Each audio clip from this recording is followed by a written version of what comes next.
Alô, você! Teoria do crime, parte 3. Tudo que você queria saber sobre a teoria do crime e não tinha coragem de perguntar.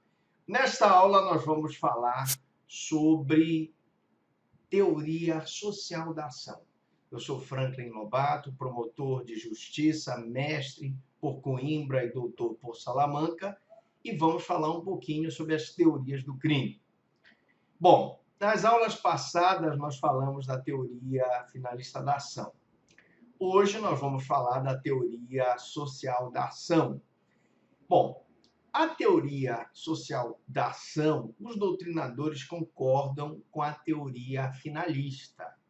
No entanto, essa teoria social da ação funda-se no princípio da adequação social, onde só devem constituir fatos típicos as condutas que provoquem um dano socialmente relevante.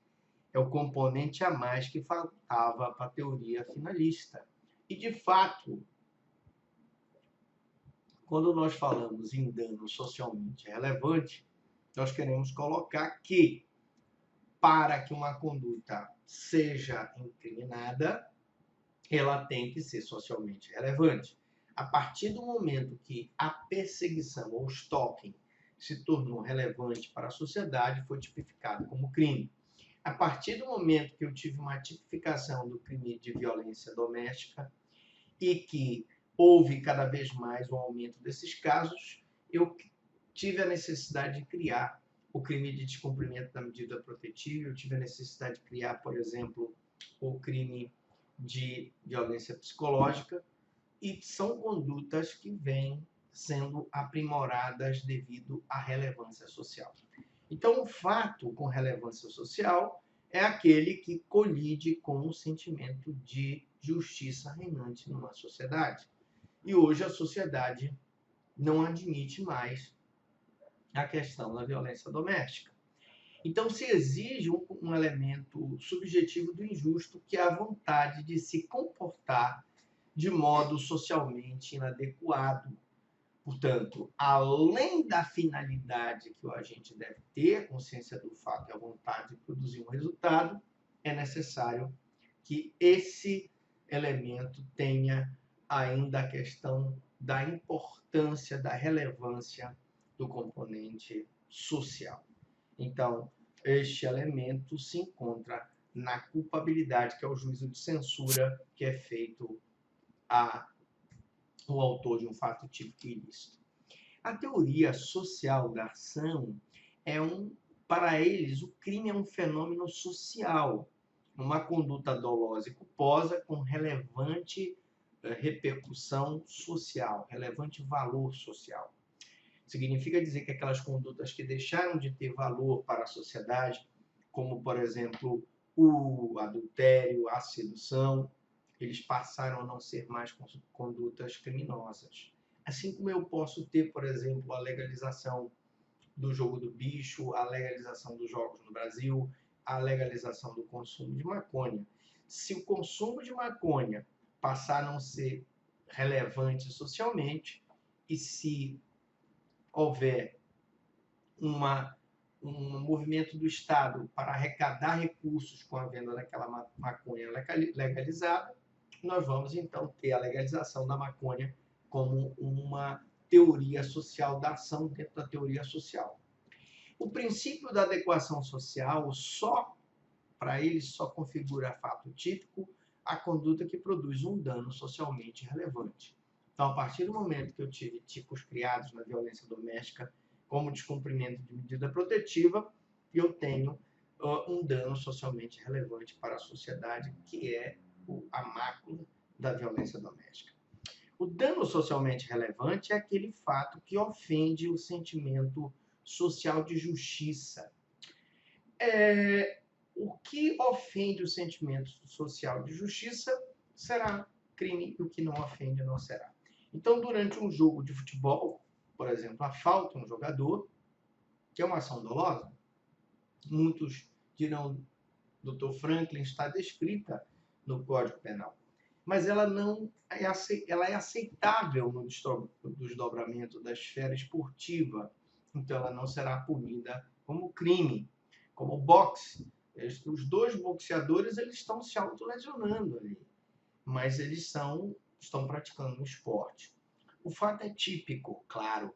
Houve uma lesão corporal de um boxeador em relação ao outro, sim, mas é excluída a ilicitude pelo exercício regular do direito de praticar aquela profissão. Bom, algumas observações em relação à teoria social da ação. Bom, conclusão. O costume social é fundamental para considerar um fato como típico. Se o costume social não considera mais aquele fato danoso à sociedade, a tendência é que aquele fato deixe de ser típico, como que aconteceu com o adultério. Porque se o direito penal ele deve ser usado só em última ratio, eu vou deixar para o direito civil tratar essas questões na separação judicial, no divórcio do adultério. Faço críticas aqui ao artigo 2º caput da Lei de Introdução ao Código Civil, nosso sistema de costume, evidentemente no Código Penal, ele não revoga a lei. Então, no Código Civil, mesmo que eu leve em consideração a Lei de Introdução, eu tenho que entender que no Código Penal, mesmo que haja um costume, por exemplo, a prática do jogo do bicho, não vai fazer com que o jogo do bicho deixe de ser contravenção penal, a não ser que o legislador desconsidere a conduta como criminosa ou contravencional. O artigo 2º da Constituição fala do princípio da independência, da separação e harmonia dos poderes. Então, cabe ao legislativo criar a lei ou revogar a lei, criar o crime ou revogar o crime, ao judiciário interpretar as leis. Então, o judiciário ele não pode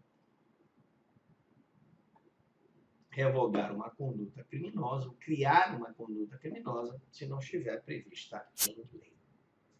O princípio da insignificância, a diferença dele com o princípio da adequação social.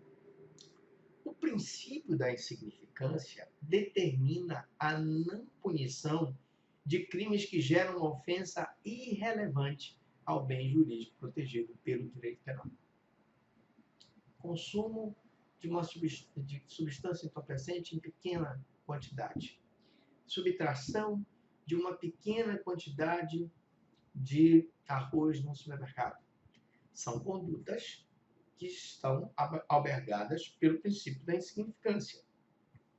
Já o segundo, que é o princípio da adequação social, preconiza que não se pode reputar criminosa uma conduta tolerada pela sociedade, ainda que se enquadre em uma descrição típica. Vou repetir.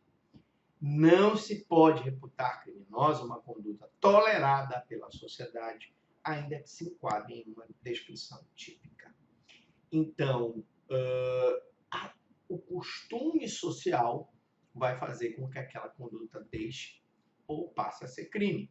Nós tivemos aí uma pressão em cima dos nossos congressistas para criar o crime de estoque, para criar o crime de perseguição, para criar o crime de descumprimento de medida protetiva quando o homem não cumpre a medida, porque é inadequado tipificar no crime de desobediência à ordem judicial. Então, aí a conduta criminosa, ela foi rechaçada pela sociedade, passou a ser criminosa. E quando a sociedade tolera, ela pode deixar de ser criminosa, como o caso da tolerância em relação ao uso da maconha. Na próxima aula, Teoria do Crime 4, eu vou ver a conduta. Conduta, ação, omissão, ação nuclear, enfim. Vamos ver isso na aula número 4. E eu pergunto para você, alguma dúvida, alguma pergunta?